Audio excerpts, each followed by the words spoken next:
Hey everyone, today I'm going to show you how to sign up for a DoorDash Dasher account. So this is helpful if you want to start delivering with DoorDash and then set up your account so that you can move forward with the application process.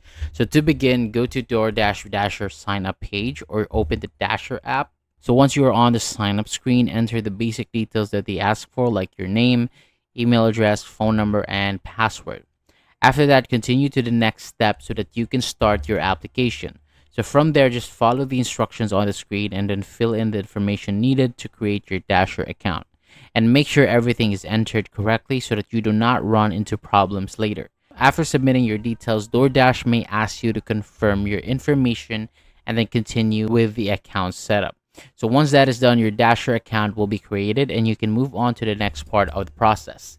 So that's basically how to sign up for DoorDasher account. Thank you so much for watching. For more videos like this, hit the subscribe button below and I will see you on the next video.